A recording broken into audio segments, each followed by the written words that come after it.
আকাশবাণী কলকাতা। সমীক্ষা। শিরোনাম মহরমের শোকগাথা। লিখেছেন সাবির আহমেদ। ইসলামী ক্যালেন্ডারের প্রথম মাস মহরম। ইসলামের ইতিহাসে এই মাস নানা কারণে গুরুত্বপূর্ণ, তবে আশুরা অর্থাৎ দশম মহরম বিশেষ তাৎপর্যপূর্ণ দিন হিসেবে গণ্য করা হয়। কারবালার হৃদয় বিদারক ঘটনা এই দিনটিকে অবিস্মরণীয় করে রেখেছে। হজরত হোসেন আশুরার দিন কারবালায় শহীদ হয়েছিলেন ঠিকই, কিন্তু এর ব্যাপ্তি আর তাৎপর্য ইতিহাসের কালক্রম ছাপিয়ে কালোজয়ী হয়ে আছে।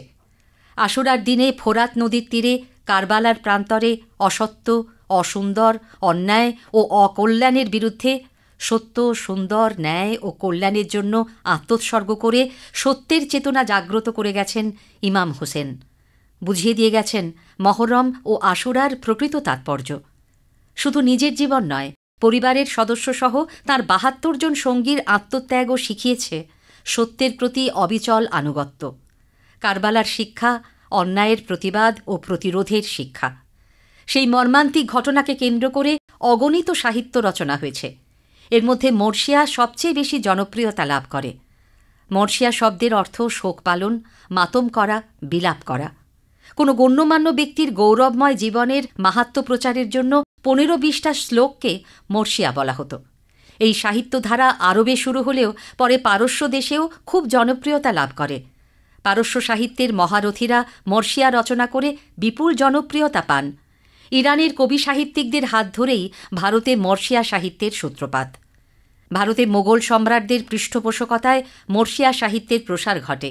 ক্রমে উর্দু ভাষাতেও মর্সিয়া রচনা করা হয়, তবে এর প্রসার মূলত হয় দাক্ষিণাত্যে।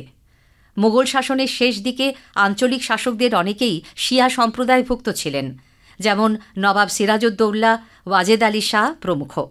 এই শাসক ও সুবেদারদের উৎসাহে ও পৃষ্ঠপোষকতায় অবিভক্ত বাংলার হুগলি, মুর্শিদাবাদ, চট্টগ্রাম, ঢাকা ও কলকাতায় একাধিক ইমামবাড়া গড়ে ওঠে। নিজামাত ইমামবাড়া, সিতানবাদ ইমামবাড়া ও হুগলি ইমামবাড়া স্থাপত্যকলার অপূর্ব নিদর্শন। তার সঙ্গে মর্সিয়া সাহিত্যের প্রচার ও প্রসারও ঘটে। শিয়া সম্প্রদায়ের মানুষ যখন তাজিয়া নিয়ে মহরম পালন করেন, তখন বা মহরমের আগে মজলিসে মর্সিয়ার মাধ্যমে শোকগাথা শোনানো হয়। মর্সিয়ার সঙ্গে বাংলায় জারি গানও জনপ্রিয়তা পেয়েছিল। ফার্সি শব্দ জারির অর্থ কান্না, বিলাপ বা শোক।